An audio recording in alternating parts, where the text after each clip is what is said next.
2 Ezra 7.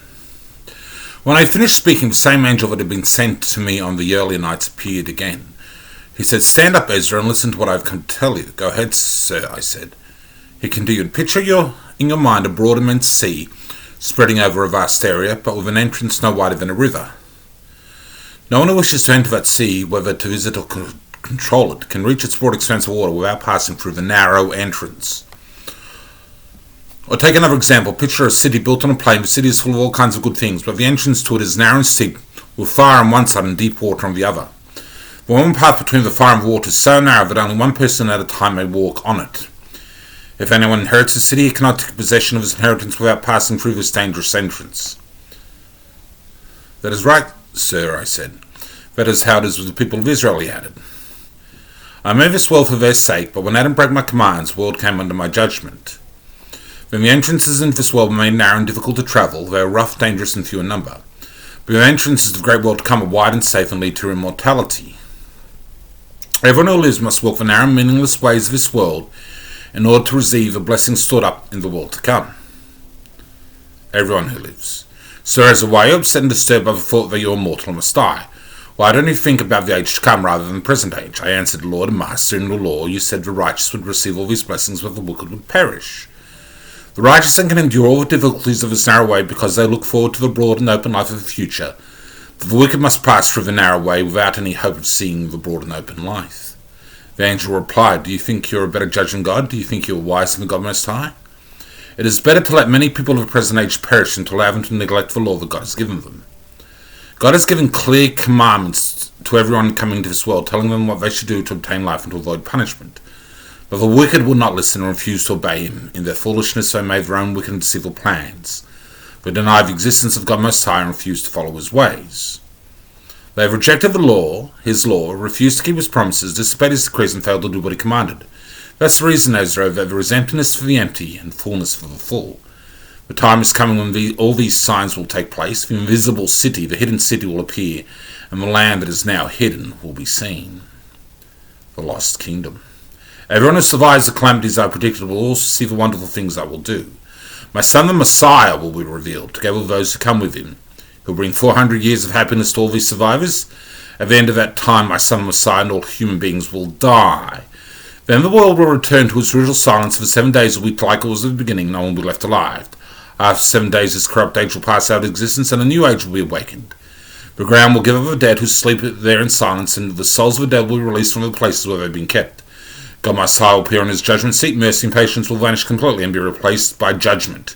Truth and faithfulness once again stand firm. The good and the bad that people have done will be fully revealed, and reward and punishment will follow immediately. In the pit of torment, the fires of hell will appear, and the opposite then the paradise of joy and rest.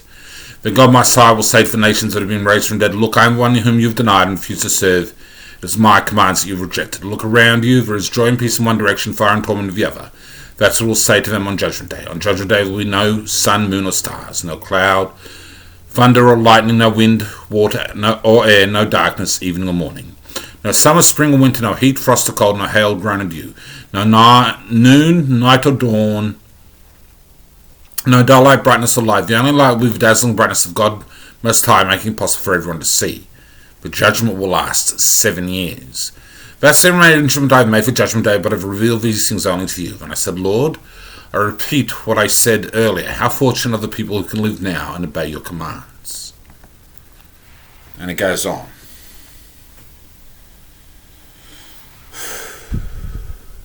The Noahide Assembly of Ashah are required to obey the rules of the Rainbow Torah.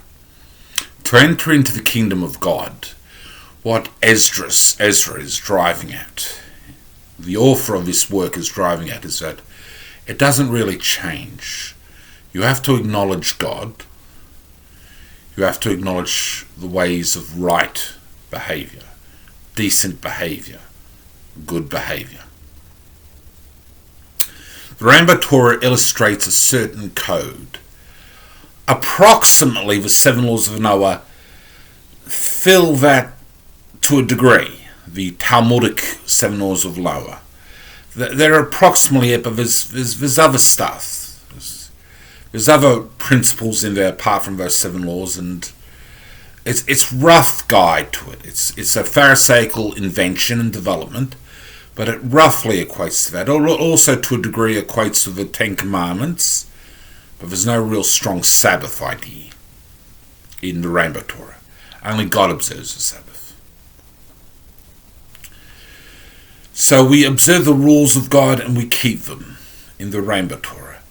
And for the Noahide Assembly of Aya Ashaya, there are principles of sermonology and other literature things. There's the Daniel Daily Video Networks, which is some of the cultural kingdom of the Noahide Assembly of Aya Ashaya. This is our cultural world. This is our core world. The people and the members of the Noahide Assembly of Aya Ashaya, that is their divine inheritance. That's their inheritance. That's their primary things. Certainly other people can enjoy the culture, but it's the heart of it is the Noahide Assembly of Aya Ashaya. So we have to keep faith in God, in the hidden city, as it were, which we're meant to be members of. We're meant to be members of that lost kingdom, that hidden city where God rules and its light shines brightest of all.